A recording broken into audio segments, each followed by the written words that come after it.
Vodiy Zarafshon. Hayotning cheksiz go'zalligi va qudrati.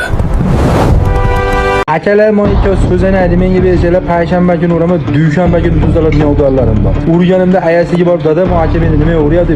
Bundan keyin ham YouTube bir marta inshaalloh isbotlab qo'ymoqchiman, что ularning noto'g'riligini men o'sha. Aziz yurtdoshlar, Rossiyaning istalgan shahridan turib O'zbekiston, Qirg'iziston va Tojikistonga Uztrans orqali eng arzon va ishonchli aviabiletlarni sotib olishingiz mumkin. Belgilangan kommentariyada qoldirilgan raqamlarga qo'ng'iroq qiling. Parvozingiz bexatar o'tsin. Saturn bilan Amirxonga bu bola visp tashladi, haqoratomuz gaplar bilan atadi. Shohjahon Ergashev Shahramni jangga taklif qildi, oldin yutganman, yana bir isbotlayman dedi. Hurmatli kuzatuvchilar, albatta ushbu holatga subyektiv fikrlaringizni yozib qoldiring, videoga like bosib qo'ying.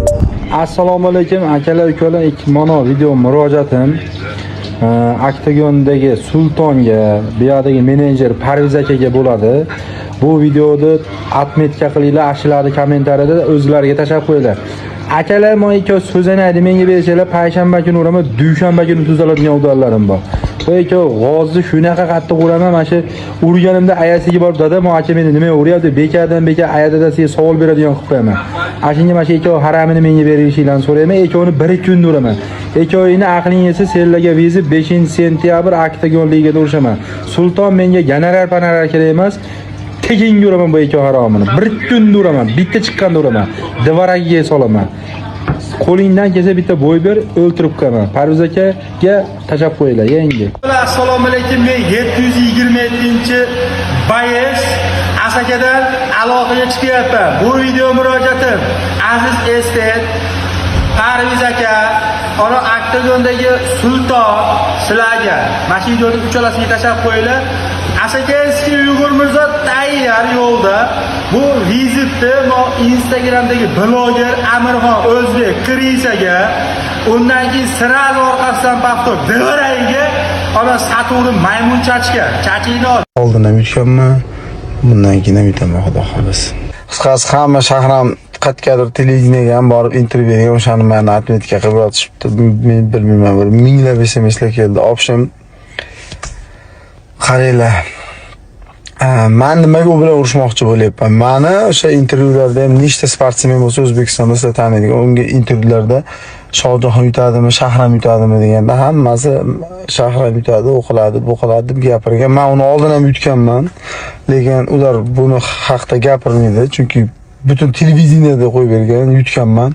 Bundan keyin ham YouTube bir marta inshaalloh isbotlab qo'ymoqchiman, что ularning noto'g'riligini men o'shancha harakat qilyapman. Ot zo'r bo'lsa yutib Dunyo reytingida ham past ikkalamizni nimamiz bir xil turadi. Men hozir o'zimni besimda undan ham baland turaman, to'g'risi. O'sha pastga tushib ketdi 66,5 dan yutqizdirdi. Endi bundan buyog'iga menimcha sportni tashlab yuborsam kerak. Assalomu alaykum hurmatli dehqon va fermer aka-ukalar. Sizlarga mol boqishni ancha osonlashtiradigan juda qulay moslamani tanishtiramiz. Bu to'kli sim. Endi molingizga arqon bog'lab qo'yish shart emas. Setka yoki simtur tortib, chegarani belgilashga ham hojat yo'q. To'kli simni kerakli joyingizga tortib qo'yasiz, molingiz shu hududdan chiqmaydi. Eng muhimi, setka yoki simturga qaraganda 70 baravargacha arzon tushadi. Bu moslama oddiy 12 voltlik akkumulyatorda ishlaydi. Bir marta zaryad qilasiz, bir haftagacha kecha-yu kunduz ishlab turadi.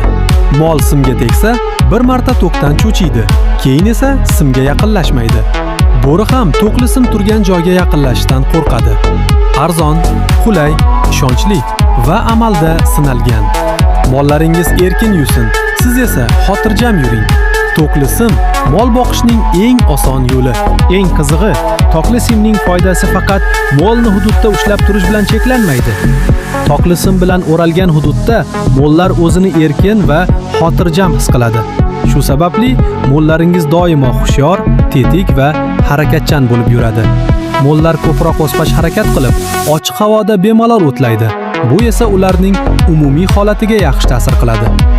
Ayrim xo'jaliklarda bunday sharoitda sut miqdori 5% dan 25% gacha ko'payishi mumkin. Yana bir katta afzalligi, to'kli simni faqat mol uchun emas, qovun, tarvuz ekinlarini himoya qilish uchun ham ishlatish mumkin. chiyabori va boshqa hayvonlar yaqinlashsa, toqli simdan cho'chib orqaga qaytadi. Ya'ni bitta toqli sim mo'llaringiz uchun ham, ekinlaringiz uchun ham qo'shimcha himoya.